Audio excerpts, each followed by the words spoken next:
reason.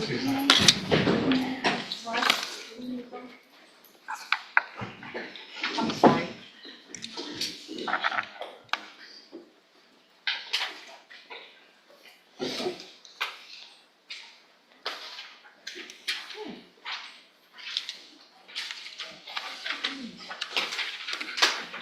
Good morning. Are you Kevin Damon Ross? Yes, ma'am.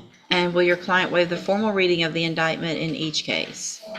Yes, Your Honor, there's two, I believe, two MTRPs and. One new case. Okay, so he'll waive the reading of the motion as well. We're going to enter pleas of true count one, which is the new case allegation, and then there's an agreement on all three. All right, let me get to, let's go forward with the new case first. And we're asking for an updated PSI. Thank you, And please. Judge, if you need, excuse me, more than that, they all of the other counts stem from the sole incident. I think the court has reviewed the video previously of the evading. You'll recall we had an agreement of 5 a while back, and the court rejected that, understandably. Just because we're doing an update, if you need more. I don't remember the video. You have to tell me more, but It was a very high speed evade through multiple areas of the county with the DPS. okay. While on probation for evading. Yeah, I remember now.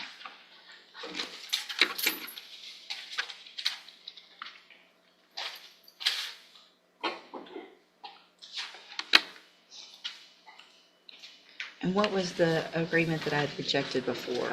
Okay. All right, sir. In cause number 25, DCCR 1310, you're charged with a third-degree felony offense of evading arrest or detention with the use of a vehicle from June 13th of 2025. And how do you plead to that charge? June. Are you pleading guilty freely and voluntarily? Yes, ma'am. And are you pleading guilty because you actually did what they charged you with? Yes, ma'am. I have here, in that case, some documents on the tablet that have your signature on them. Before you signed these, did you go over them with Mr. Burbank? Yes, ma'am. Do you fully understand them? Yes. And do you understand, if I follow the agreement that you've made with the district attorney, that you will be waiving or giving up any right to appeal? And it looks like the agreement that you've reached is for a cap of 8 years in prison, which means you're leaving your punishment up to me. And if I follow this agreement, I cannot give you more than 8 years. I can give you 8 years, I can give you less. It'll all depend on the information that's presented to me when we come back for sentencing. You have an absolute right to have a jury come in and do 2 things. The first is to determine if you're guilty or not. And then you could leave your punishment up to that jury if they found you guilty. If we go forward this way, you're waiving that right. And is that what you want to do? Yes, ma'am. Okay. Do you also understand, if you're not a U.S. citizen, that a plea of guilty or no contest may result in your deportation, exclusion from admission to the country, or denial of naturalization under federal law? Yes. State tenders number 1. It's admitted. Is there any evidence that Mr. Ross is not competent? All right, sir. In that case, I'm going to find that you entered your plea of guilty freely and voluntarily, find that you're mentally competent and understand the nature and the consequences of that plea, find sufficient evidence to find you guilty. However, I'm going to reset your case for sentencing so that the probation department can do a pre-sentence report. That'll give me more information about you and your case, and we'll come back later for sentencing. Obviously, anything that you think is important for me to know, you'll get that information to Mr. Burbank, and he'll present it to me on that day as well. Yes, ma'am. So then we have cause numbers 24 DCCR 1198 and 24 DCCR 1199. Each of these cases, I have motion to revoke unadjudicated probations. It looks like in 1198, you were placed on probation December 18th of 2024 for the offense of deadly weapon in a penal institution, a third-degree felony, and that was a 4-year deferred probation. Is that correct? Yes, ma'am. And then in cause number 24, DCCR 1199, I also have that motion to revoke your unadjudicated probation. Shows you were placed on probation that same day in December of 2024 for the third-degree felony offense of evading arrest or detention with the use of a motor vehicle. Is that also correct? Yes, ma'am. So if it's unagreed, somewhat unagreed, I want to go ahead and go through the rest of those allegations. I think I need to know if the punishment's up to me, what the pleas are, what all's been going on, not just the one new case. I'm going to go through them all if you need a minute to go over that with him. Otherwise, I'll just go through. So, Mr. Ross, both of these motions allege in count 1 that you were arrested for the offense of evading arrest or detention with the use of a vehicle on June 13th of 2025. That's the case you just pled guilty to. And is that true or not true? Yes, ma'am. Sure. And that's one of those, Ms. Malfino, that probably needs to be looked at. Being arrested for it isn't really I mean, it's true, it's fine, but that language, y'all need to get them to change that language. Okay. You know what I mean? I do. Count 2 alleges that you were arrested for evading arrest or detention. That was that same day. Is that true or not true? So that's not in the vehicle. That means that you got out of the vehicle and then ran. Is that true or not true? Sure. Count 3 in each case alleges that you were arrested for possession of marijuana June 13th of 2025, that same day. Is that true or not true? Okay. Count 4 in each case alleges that you possessed marijuana in violation of your probation order on that same day. Is that true or not true? Okay. Count 5 alleges that you tested positive for cocaine on a drug patch June 13th of 2025, and is that true or not true? Not true.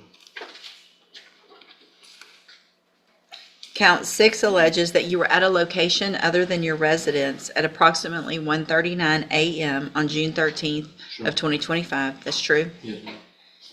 And then count 7 in each case alleges that you're a little behind in your court-assessed fees in each case. Is that true or not true?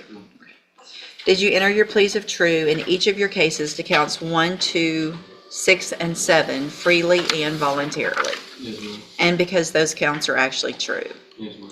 All right, then I'm going to find in each of your cases that, in these cases also, I have here on the tablet some documents that have your signature on them. Did you also go over these with Mr. Burbank? Yes, ma'am. And do you fully understand them? Yes, ma'am. And again, you understand if I follow any agreement that you've made with the district attorney, that you'll be waiving or giving up any right to appeal. Yes, ma'am. And are these just no agreements, just to run concurrently? Well, no, there's a cap of 8 on those. Yep. Y'all didn't write that on here. I thought I did. All right, or it might not have come through. So cap of 8 in each. Yeah, So the agreement is the same as the other case, Yes. that I can sentence you up to 8 years in prison or less, depending on the information that's brought to me in a hearing. You understand? Yes, ma'am. State tenders number 1 in each of those no cases. objection, states 1 in each case. It's admitted in those cases. Mr. Ross, I'm going to find that you entered your pleas of true to counts 1, 2, 6, and 7 freely and voluntarily. Find those counts true. Find sufficient evidence in each of your cases to find you guilty and revoke your probations. However, I'm not going to do that today. I'm going to reset your cases for sentencing. We'll get the probation department to do updated reports, and then, again, anything that's important for me to know, get that information to Mr. Burbank, and he'll present it to me on your behalf when we come back. And if there's anything of those that you feel like proving up at that time, I think it's just mainly the drug patch and that possession of marijuana, but Okay, either I'll way. have the probation officer here, Judge, but would you like to hear from that trooper? He's been relocated. No, I think we're good with the others. So, Mr. Ross, I also, before you go back with the bailiff, I have in my hand jail incident reports. Yes, ma'am. So if you're going to come in here and ask me to do something other than 8 years in prison and give you some kind of circumstances good, it's not going to happen. The names you are calling these correctional officers, the rules that you're breaking, the gambling with the I mean, it's not allowed. If you can't follow the rules in jail, then what makes you think that I'm going to do anything nice for you? Yes, ma'am. If you call people, With the last one, y'all talk to Mr. Burbank about it, okay? But the name calling, you know what I'm talking about, right? Okay. I don't care what they're doing their job, right? So they're going to work every day, they're going home, which is hopefully at some point what you would like to do in your life. yes, ma'am. Get a job, go home, be with your family, And if you had someone like you acting like that at your job, when you're just trying to do your job and enforce the rules, you're in jail. You got to follow the rules. You don't want to follow those rules, then stop committing felonies. All right, go back with the bailiff. We'll see you at sentencing. Can I be excused? Yes, sir.